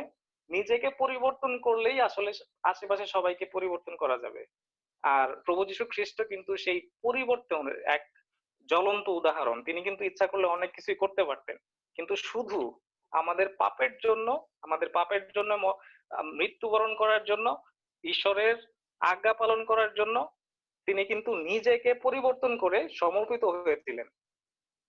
সুতরাং আমরা প্রার্থনা করি যাতে আমরা এই শিক্ষা থেকে সেই নিজেকে, নিজেদের অন্তরকে তারিময় করে তুলি। সবাইকে খ্রিস্টীয় শুভেচ্ছা জানাচ্ছি। ধন্যবাদ। ধন্যবাদ পাস্টর গাব্রিয়েল। আমি কিন্তু এই কথাই বলেছি যে এটি আমাদের কাছে একটি নতুন এবং সুন্দর একটি বিষয়। নিজেকে পরিবর্তন না করলে আসলে কোনো কিছুই হবে না।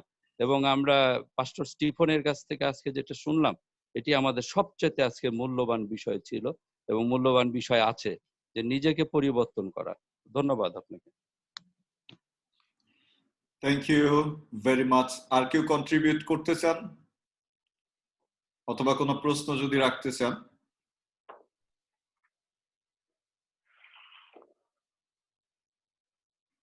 তার রাজ্য বৃদ্ধির জন্য সেটা কোনো সহায়তা করবে না।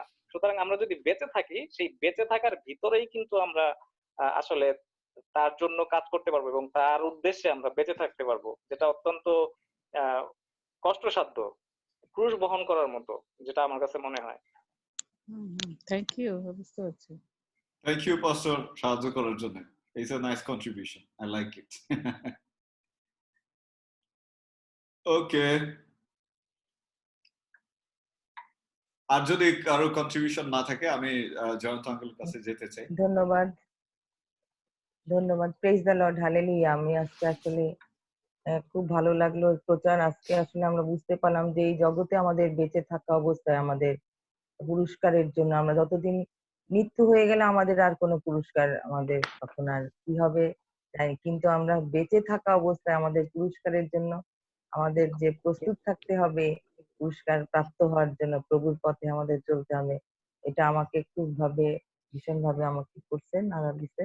আত্মিক ভাবে আমি আসলে বিশ্বাস করি এবং আমাকে ভীষণ ভাবে ইয়ে করছে যে না, আমরা যতদিন এই বেঁচে থাকবো যেন প্রভুর সেই পুরস্কার জন্য আমরা স্বর্গের সেই পুরস্কার আমরা যেন লাভ করতে পারি, আমরা নিজেদেরকে প্রস্তুত করব। ধন্যবাদ পাস্টরকে। আজকের এই পবিত্র বাক্যে আমরা ভীষণ ভাবে আমাদের হৃদয়কে আসলে প্রভু আমাদের নাড়া দিছে। আমরা ধন্যবাদ দিই আপনাকে। আমরা যেন আরো প্রভুর বিষয়ে জানতে পারি, প্রভুকে যেন আরো গ্রহণ করে যেন স্বাদ নিতে পারি। ধন্যবাদ সকলকে। Thank you, Auntie, for your nice contribution. আর যদি কেউ কন্ট্রিবিউট করতে চান? ধন্যবাদ দেই সকলকে আরেকটিবার। প্রত্যেকে আমার পক্ষ থেকে খ্রিস্টীয় শুভেচ্ছা ও অভিনন্দন জানাই। আসলে আমি আজকে চেষ্টা করছিলাম ঢোকার জন্য, কিন্তু একটা খুব খুব ব্যস্ততার কারণে আসলে আমি ঢুকতে পারি নাই। তো একদম শেষ মুহূর্তে মনে হয় আমি যোগ দিতে পেরেছি। প্রভুকে ধন্যবাদ দিই। আসলে আমি যতটুকু বলতে চাই সেটা হচ্ছে কি যে যখনই আমরা প্রভুকে হৃদয়ে ধারণ করি এবং তার অর্পিত একটা দায়িত্ব আমাদের জীবনে চলে আসে, সেটা হচ্ছে আহ এই জগতে বেঁচে থেকে তার সুসমাচার প্রচার করা এবং তাকে তুলে ধরা, তার গুরুত্ব। আহ সেটা হচ্ছে যে প্রথমে নিজেকে প্রস্তুত করা এবং অন্যকে প্রস্তুত করানো প্রভুর জন্য। আগে আমি মনে করি যে সম্পূর্ণরূপে নিজেকে প্রভু যীশু খ্রিস্টের জন্য প্রস্তুত হয়ে আরেকজনকে প্রস্তুত করা এবং সেই অদৃশ্য ঈশ্বরকে বিশ্বাস করা এবং জগতের চোখে দেখা ভাইদের কাছে সুসমাচার করা। আমি মনে করি এটা খুবই খুবই একটা গুরুত্বপূর্ণ বিষয় যে আমরা যদি আসলে নিজেদেরকে প্রস্তুত না করি তাহলে কিন্তু আমরা প্রভুকে তুলে ধরতে পারবো না, প্রভুকে আহ মানুষের কাছে ভাগ করতে পারবো না। তো এক মা আমাকে জিজ্ঞাসা করেছিল, নতুন বিশ্বাসী এক মা, তিনি বলেছিলেন যে আহ তাকে আমি বললাম যে ঈসার কথা আপনার বলতে হবে সবার কাছে। তো তিনি বলল কি, কেন এটা বলতে হবে? আমি তাকে গ্রহণ করেছি যদি আমি নিজেই জানি বা নিজেই যদি তার ধর্মকর্ম পালন করি, তার শরীয়ত পালন করে মারা যাই, আমি যদি কিছু না করে, আমি বলছি না, সেটা চলবে না। তার কারণ তার সুসমাচার প্রচার করতে হবে। যেহেতু তিনি আপনার জীবনে এসেছেন, তিনি মরেছেন আপনার জন্য, কোরবানি হয়েছেন, তিনি নিজেকে আপনাকে পরিচয় দিয়েছেন। তো সবচাইতে বড় বিষয় হচ্ছে যে প্রভু যীশু খ্রিস্ট আমাদের প্রত্যেকের জন্য তিনি সেই মেষশাবক রূপে আমাদের জন্য তিনি বলি হয়েছেন। আর এটা সবচাইতে গুরুত্বপূর্ণ, কারণ বিভিন্ন জাতির লোকেরা কিন্তু প্রভু যীশু খ্রিস্টকে, তার মৃত্যুকে স্বীকার করে না। যেমন বৃহৎ একটা মুসলিম জাতি, তাদের শরীয়তে এবং তাদের ফেইথ অফ স্টেটমেন্টে কিন্তু তারা ঈসা আল মসীহের মৃত্যুকে তারা স্বীকার করে না। এটা কিন্তু খুব একটা গুরুত্বপূর্ণ বিষয়। তো এই মৃত্যুটা এবং তার সলিবের মৃত্যু এবং তার ক্রুশে হত হওয়া এবং ত্যাগ করার বিষয়, এই বিষয়টা খুবই গুরুত্বপূর্ণ। তো যাই হোক, আমি সেই মাকে বললাম যে আপনি যখন কোরবানির গরু কিনে নিয়ে আসেন তখন সেটাকে জবাই করেন, জবাই করে আপনি কি করেন? তো বলল যে আমি 3টা ভাগে ভাগ করি। আমি বললাম 1 ভাগ কার জন্য রাখেন? তো তিনি বললেন 1 ভাগ নিজের জন্য, 1 ভাগ আত্মীয় স্বজনদের জন্য, আরেক ভাগ গরিব দুঃখী কাঙ্গালদের জন্য। তো আমি বললাম ঠিক একই রকম ভাবে ঈসা আল মসীহ আপনার জীবনের জন্য কোরবানি হয়েছে এবং নিজেকে তিনি প্রকাশ করেছেন। আর এই জন্যই আপনি তাকে 3 ভাগে ভাগ করতে পারেন। সেটা হচ্ছে তার বাক্য, তার কালাম, সেটা হচ্ছে আপনি যদি তার পরিচয় পেয়ে থাকেন, তার পরিচয়, তার গুণের কথা এবং তার সত্য কথা আপনার পরিবারকে প্রথম বলতে হবে। এই হচ্ছে 1 ভাগ। দ্বিতীয় ভাগটা হচ্ছে যে আপনার আত্মীয় স্বজনদের কাছে প্রকাশ করতে হবে। তারপরে আপনার পাড়া প্রতিবেশী, আপনার সমাজে সকল স্থানে প্রভু সুসমাচার প্রচার করতে হবে। তার মানে কি, তাকে কন্ট্রিবিউশন করা, তাকে ভাগ করে দেওয়া, তার পরিচয় তুলে ধরা। তাহলে আপনার জীবন প্রভু যীশু খ্রিস্টতে সার্থক হবে এবং আপনি পূর্ণাঙ্গতা লাভ পাবেন। তো যাই হোক, ঠিক একইভাবে আমরা যে যেখানে আছি না কেন, আমি মনে করি যে প্রভুর সেই সত্যতা আমরা সেই যে কোনো স্থান থেকেই প্রভুকে আমরা ভাগ করতে পারি, প্রভুকে আমরা বিলিয়ে দিতে পারি। যারা জানে না, সেই পরজাতীয়রা, যাদের কাছে এখনো অনেকে সুসমাচার পায় না, অনেকে জানে না যিশুর কথা, তো তাদের কাছে আমাদের যেতে হবে। কিন্তু আমাদের সবসময় প্রার্থনা করতে হবে যে প্রভু, যাতে আমরা জীবিত থেকে সুস্থ শরীরে আমরা সব সময় তোমাকে বহন করতে পারি, তোমাকে জাতিগণের সাথে আমরা তোমার পরিচয় দিতে পারি, তুলে ধরতে পারি। এই জন্য অবশ্যই নিজেদেরকে প্রস্তুত হওয়া, নিজেদেরকে প্রভুর সেই আত্মায় পরিচালিত হওয়া, এটা আমাদের জীবনে মনে করি খুবই খুবই গুরুত্বপূর্ণ। ধন্যবাদ সকলকে আসলে আমাকে সুযোগ দেওয়ার জন্য। ধন্যবাদ পাস্টর। থ্যাংক ইউ পাস্টর বাদল, প্রভু আপনাকে আশীর্বাদ করুন। আমরা শেষ করব। আমরা এই সময় জয়ন্ত আঙ্কেলের কাছে যেতে চাই। জয়ন্ত আঙ্কেল প্রার্থনা করে শেষ করব। আসলে আমি এখন বলতে চাই যে এখন আমি কাকে নির্দিষ্ট করে প্রার্থনা করতে বলবো না। যদি কারো হৃদয় বা অন্তর মন চায়, আমি উন্মুক্ত রাখলাম যেন শেষ প্রার্থনা করেন, যদি কারো হৃদয় মন আত্মা চায়। প্রার্থনা করি। মঙ্গলময় স্বর্গস্থ পিতা, আমরা তোমার গৌরব করি, আমরা তোমার প্রশংসা করি, আমরা তোমার জয়ধ্বনি করি, কেননা যুগে যুগে সমস্ত গৌরব, সমস্ত প্রশংসা পাওয়ার যোগ্য তুমি। তুমি আমাদেরকে এই ধরায় পাঠিয়েছো এবং সমস্ত কিছু তুমি আমাদেরকে দিয়েছো। প্রভুকে আমাদের আহার, আমাদের বাসস্থান, আমাদের চলার পথে এবং বেঁচে থাকার জন্য যা প্রয়োজন সমস্ত বিষয় তুমি আমাদেরকে দান করেছো। সেই জন্য তোমার মহানামে ধন্যবাদ দিই। আমরা তোমার গৌরব করি, আমরা তোমার প্রশংসা করি। আমরা ধন্যবাদ দিই প্রভু গো, যে তুমি আমাদের পাপের নিমিত্তে তোমার একজাত প্রিয় পুত্র প্রভু যীশু খ্রিস্টকে ধরায় পাঠিয়েছো, যেন প্রভু তার মাঝ দিয়ে আমরা নতুন জীবন পেতে পারি, পাপ থেকে মুক্ত হতে পারি, স্বর্গরাজ্য প্রতিষ্ঠা করতে পারি প্রভু গো। এবং তুমি দয়া করেছো বলেই প্রভু গো আমরা আজকে পাপ থেকে মুক্ত হয়েছি। সেই জন্য আমরা তোমার গৌরব করি, তোমার প্রশংসা করি, তোমার মহানামের ধন্যবাদ করি, তোমার জয়ধ্বনি করি প্রভু গো। আজকের এই বাক্যের জন্য আমরা তোমাকে ধন্যবাদ দিই, যে বাক্য আমাদেরকে শিক্ষা দেয়। যদি প্রভু আমরা তোমার নিমিত্তে, তোমার প্রিয় পুত্র প্রভু যীশু খ্রিস্টের নিমিত্তে, তোমার পবিত্র আত্মার নিমিত্তে যেন আমরা যদি প্রভু অত্যাচার সহ্য করি এবং যদি we go through the persecution, তাহলে প্রভু তুমি আমাদের জন্য সেই জীবন মুকুট দিয়ে থাকো, আমাদের জন্য বিভিন্ন মুকুটে তুমি ভূষিত করো, আমাদেরকে তুমি বিভিন্ন সিংহাসন দান করো প্রভু। এটা তোমার আশীর্বাদ, সেই জন্য আমরা তোমার মহানামে ধন্যবাদ করি। আমরা যেন এই জগতে থাকতেই প্রাণপণ করি প্রভু। আমরা যেরকম পড়াশোনার জন্য আমরা প্রাণপণ করি এবং পড়াশোনায় ভালো ফল করার জন্য, ভালো কিছু করার জন্য যেমন প্রাণপণ করি, কিন্তু প্রভু আমরা যেন সেই মৃত্যুর পরে তোমার সাথে যখন আমাদের তোমার সম্মুখে দাঁড়াতে হবে, সেটার জন্য যেন আমরা প্রাণপণ করি প্রভু। আমরা যেন দৌড়াতে পারি, আমরা যেন তোমার বাক্য আপন স্কন্ধে তুলে নিতে পারি এবং তোমার সেই বাক্য বিভিন্ন স্থানে ছড়িয়ে দিতে পারি, সবার মাঝে যেন ছড়িয়ে দিতে পারি। তুমি বিশেষভাবে আশীর্বাদ করো। আমরা ধন্যবাদ দিই যে আজকে তোমার বাক্য আমাদেরকে শিক্ষা দিয়েছে নিজেকে প্রভু যেন আগে নিজের কাছে নিজে প্রচার করি প্রভু। আমরা ধন্যবাদ দিই এই অংশটুকুর জন্য, কেননা প্রভু সবচেয়ে বড় প্রয়োজন নিজেকে আগে প্রস্তুত করা, তারপরে আমাদের পরিবারকে প্রস্তুত করা, তারপরে প্রভু প্রতিবেশীদের প্রস্তুত করা, তারপরে দেশকে প্রস্তুত করা, তারপরে প্রভু সমস্ত বিশ্বকে প্রস্তুত করা।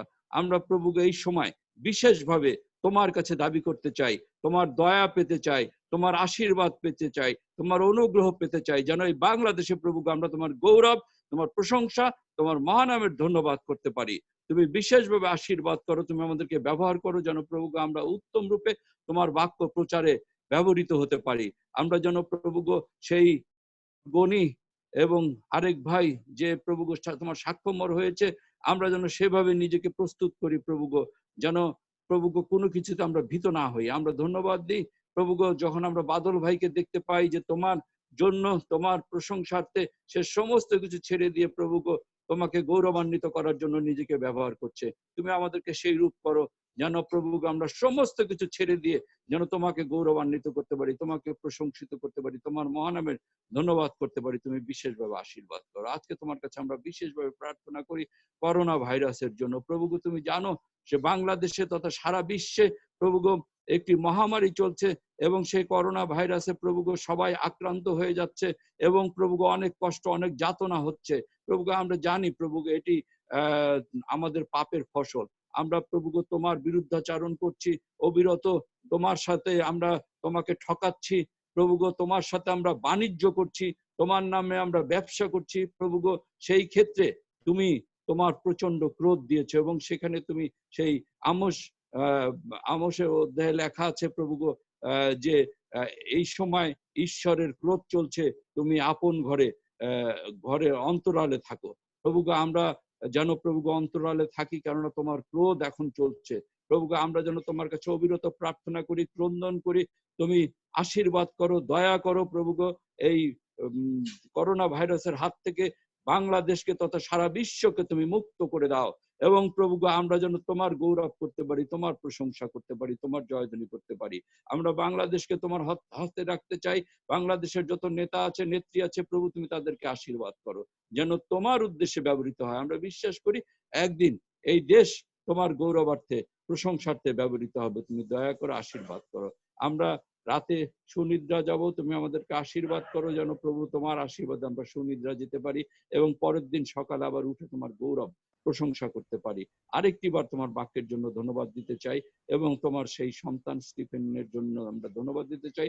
তুমি তাকে ব্যবহার করো, শুধু একটি ক্ষুদ্রতম স্থান নয় কিন্তু বৃহৎ পরিসরে তুমি তাকে ব্যবহার করো, যেন বৃহৎ পরিসরের যে একটি পরিবর্তনের প্রয়োজন আছে বাংলাদেশে প্রভু গো তোমার বাক্যের ব্যাপারে, মণ্ডলীর ব্যাপারে, সেটিতে যেন প্রভু সে সচেষ্ট হতে পারে এবং সেটিতে যেন সে অংশগ্রহণ করতে পারে এবং সেটি যেন তার মাধ্যমে তুমি প্রকাশিত করতে পারো প্রভু গো। তুমি সেই আশীর্বাদ করো, আমাদের সঙ্গে থাকো, কারণ এই ক্ষুদ্র ভিক্ষা আমাদের জন্য খুশি হতো মুক্তিদাতা ত্রাণকর্তা প্রভু যীশু খ্রিস্টের নামে চাই। আমেন।